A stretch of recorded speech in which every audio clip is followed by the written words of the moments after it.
We've all lived through this moment, especially when we were kids. You are in your room, carefree and happy, probably alone because your parents had to go out to some event. Night falls. But you didn't turn on the lights because you were absorbed in the device. That game turned out to be as good as your school friends told you. You are having a really good time. Suddenly, the next level starts to have a somewhat darker atmosphere, with disturbing ambiances. You even laugh a little while saying, "Damn, this looks like a horror game."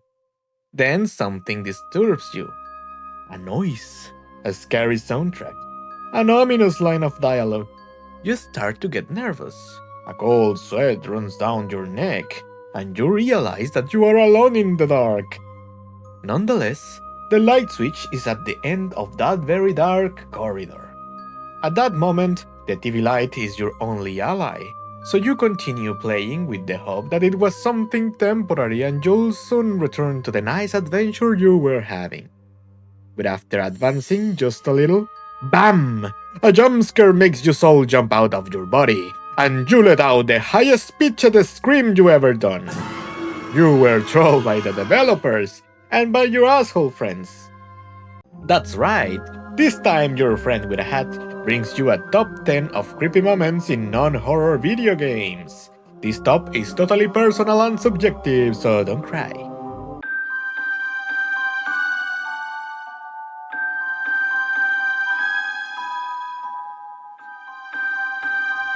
Life is strange. We start smooth, with a moment that, if not outright scary, I personally found disturbing. I'm talking about when Max, the protagonist, breaks reality by abusing her power to rewind time. She gets stuck in some kind of bizarre limbo, when time has stopped and the different scenarios we knew throughout the adventure get entangled, giving us a surreal spectacle with an oniric touch. This happened in what, until then, was just an adventure of teen mystery and crime with a slight supernatural touch. In Life is Strange, we follow our protagonist and her, friend to investigate the mysterious disappearance of the school's most popular girl, using her strange power to rewind time to solve some unsettling situations. In a gameplay very similar to Telltale Games' graphic adventures. I personally always found it disturbing to be trapped in a limbo. Tales like Guy de Maupassant's The Night, where the protagonists go out for a night walk in the city and slowly start to realize that there's no one around, not even animals without any explanation, always get to me on some level. And this moment disturbed me a lot at the time, mostly because I didn't see it coming.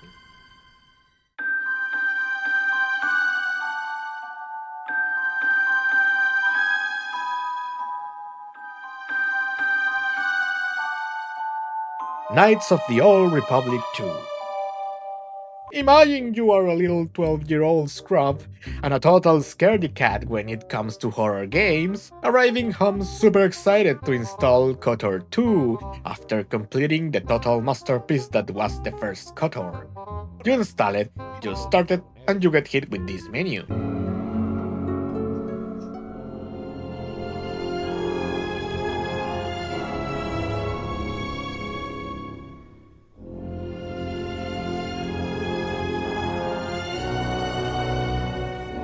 And not only that, but the entire first part of this gem of a game happens in an abandoned space station.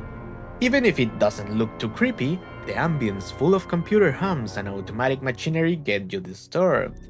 Plus, you don't know what the hell happened.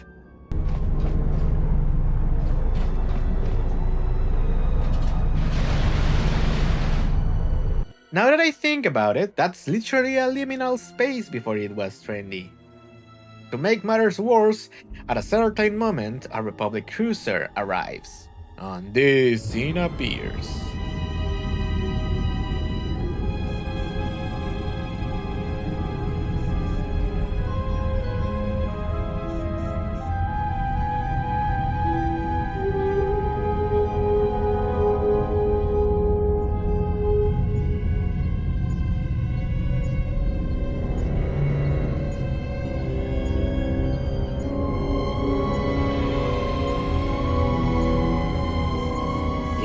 I know you will say, but man, that looks so pixelated and low poly. But at the time, you have no idea how scared shitless I was exploring that cruise ship. The game itself doesn't really have true scary moments, but a constant feeling of decay and oppression. Being, if I remember correctly, the most darker and morally ambiguous game of the saga. A gem of a game that left my 12-year-old self biting my nails throughout the whole intro.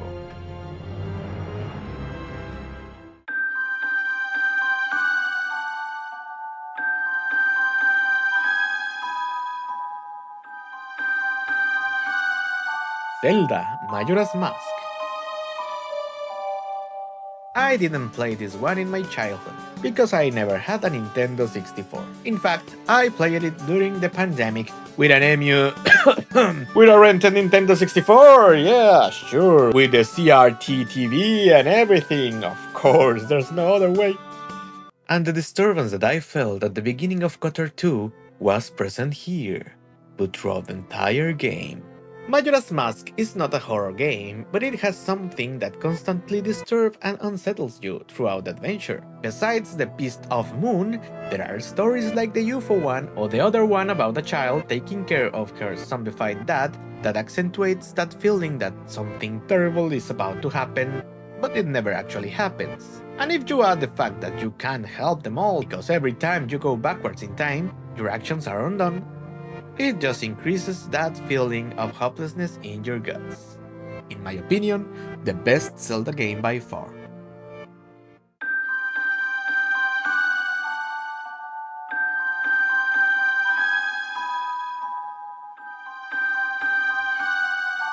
Batman Arkham Asylum. Oh, the first great Batman game. I still remember how I spent entire evenings hooked on it. I also remember the huge scare the Scarecrow part gave me, especially the glitch moment.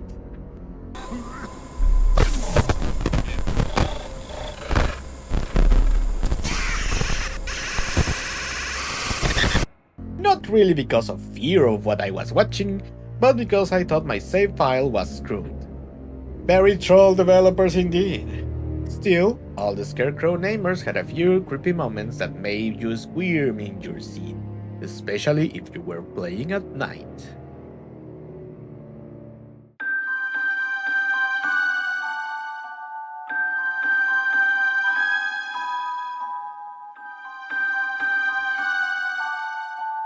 Mass Effect 2. Mass Effect. My all-time favorite trilogy, because there are only 3 games. While it's true that several moments in this saga look like something out of sci-fi horror movies like Alien or The Thing, the great galactic epic of the greatest Casanova who has ever traveled the Milky Way isn't usually scary, except for one DLC mission. Yes, I'm talking about Overlord. The mission where we need to infiltrate a military complex that has been taken over by a rogue AI. However, things aren't as they seem, and despite the plot being twisted, it's still not a true horror story. But the atmosphere and the noises that the AI makes when it tries to communicate with you create a total tension ambience the first time you play it.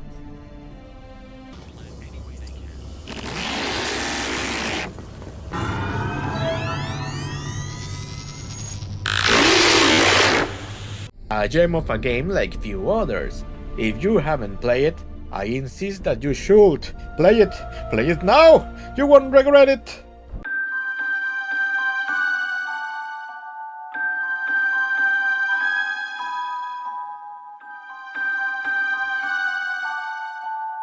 Half-Life 2. Oh, Half-Life 2.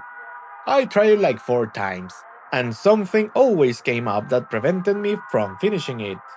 Even so, I still remember the goddamn town of Ravenholm perfectly since the first time I tried it.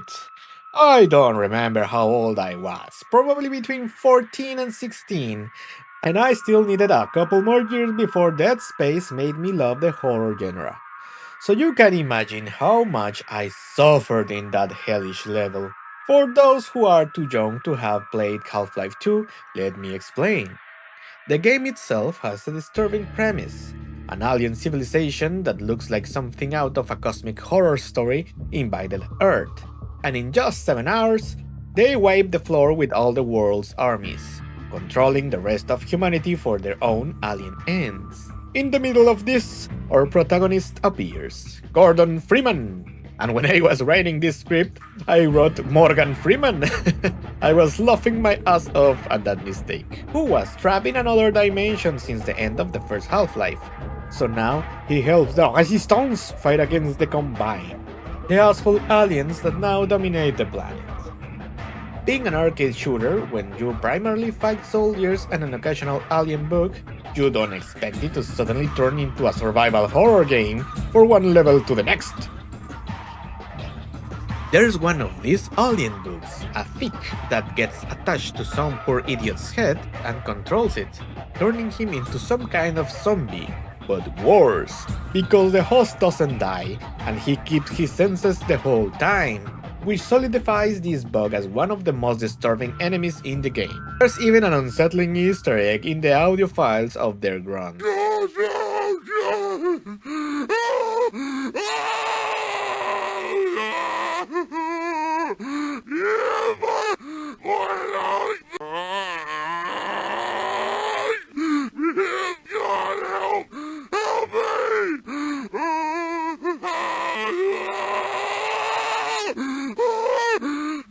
Well, Ravenholm is full of these zombies. So much suffering for my old teen self, and all that just to not even finish the game. Shame on me.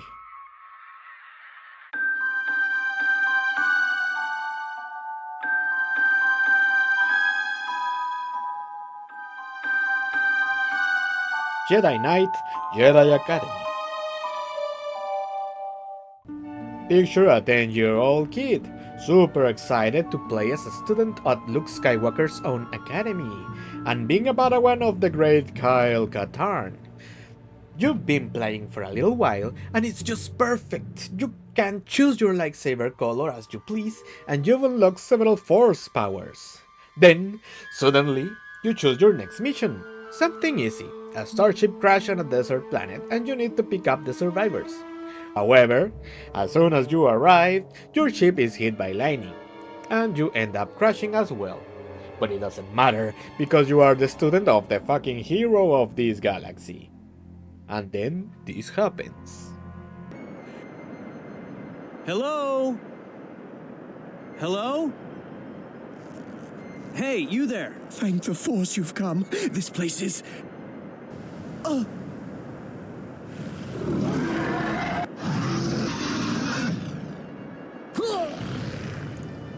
What was that?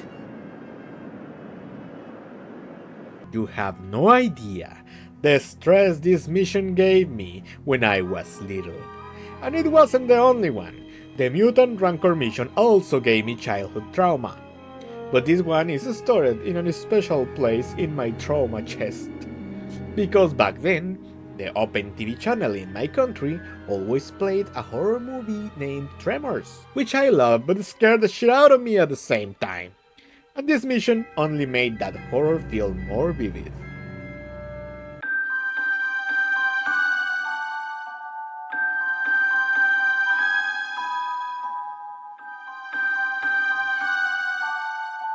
Uncharted: Drake's Fortune. The heavy hitters have arrived.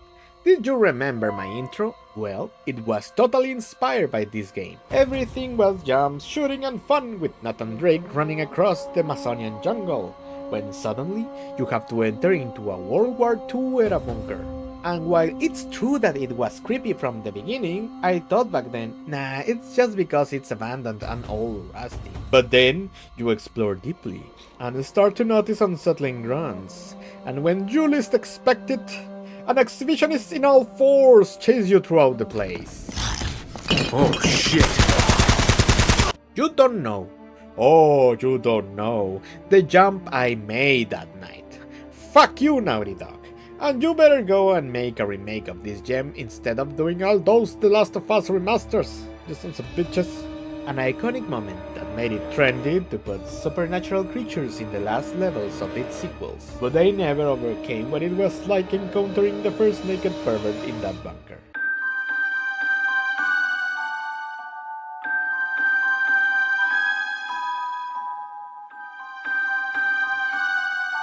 Half-Life Alyx. And what is scarier than encountering a monster in a game that wasn't about monsters? That's right, encountering a monster in a game that wasn't about monsters, but in virtual reality. So I present you my dude Jeff, son of a bitch. I was truly enjoying my playthrough of the best game this technology has brought us, getting amazed by the level of detail and the physics until I got to this moment. Never in my life did my pulse skyrocket like my first time meeting Jeff. The motherfucker is blind, so you have to be careful not to be noisy, but the place is full of spores that make Alyx cough, so you'll need to evade him and distract him by throwing stuff while, with your other hand, you cover your mouth and nose to prevent coughing and giving away your position. Goddamn cardiac moment. Later I discovered that you can put on a filter mask and use both of your hands. Great details in this fucking beautiful game.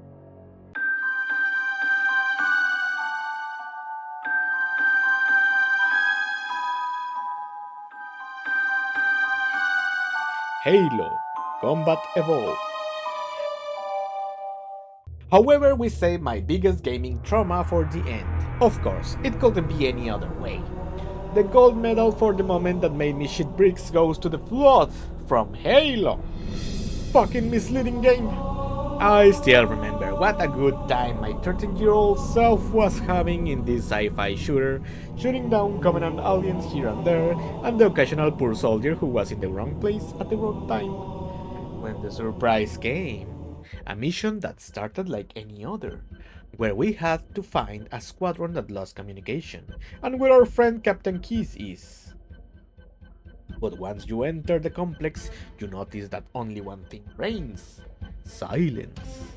And as I explore more and more, a lot of questions assaulted my mind. The way you discover clues is very reminiscent of a horror story, and my ass began to clench the deeper and deeper I went into the facility. You can imagine the nervous wreck I was when I ran into the crazed soldier who said that there are monsters around, and they took his comrades. The tension continues to build up as the Master Chef goes deeper into the complex until he finally finds a human helmet that has a video of what happened. Stay close, Jenkins! Which is weird, right? I mean, look at it. Something scrambled the insides. What's that? Plasma scoring? Yeah, I don't know. Maybe there was an accident, friendly fire or something? Right, well, let's get this door open. I'll try, sir. But it looks like these Covenant worked pretty hard to lock it down. Just do it, son. Yes, sir. Sarge, can you hear me? What's going on, soldier? We've got contact, lots of them, but they're not Covenant. They're just tearing through us. What the? Oh no! Corporal! Do you copy? Over! Mendoza, get your ass back up to second squad's position and find out what the hell is going on. But... I don't have time for your lip, soldier. I gave you an order. Sarge! Listen! What is that? Where's that coming from, Everywhere. Mendoza? I don't... There! Mira!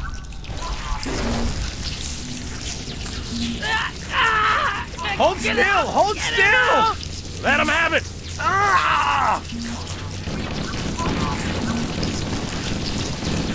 Sergeant, we're surrounded. God damn it, Jenkins! Fire your weapon! There are too many, Don't Sarge! even think about it, Marine. Oh, this is loco! Get back here, Marine! That's an order! Jenkins! And just as the video ends, and the game returns control to you, the Flood makes their stellar appearance, and the macho screams from my end were immediate. Of course, the little Flood balls are super fragile, so the fear only lasted a few seconds. But just when I recovered my confidence, these motherfuckers appeared, and with them, more macho screams. I have to say that I feel proud of completing this game despite the awful time I had with these bastards, because since that level, the game oscillates between a military shooter and a survival horror. And that's it, my friends. So tell me in the comment section, what did you think of this list? Which other creepy moments made you clench your ass in a game that was supposed to be normal? I wish you a fun Halloween, and if you share culture with me, a real nice Dia de Muertos. Without anything else to say, I bid you farewell, my friends.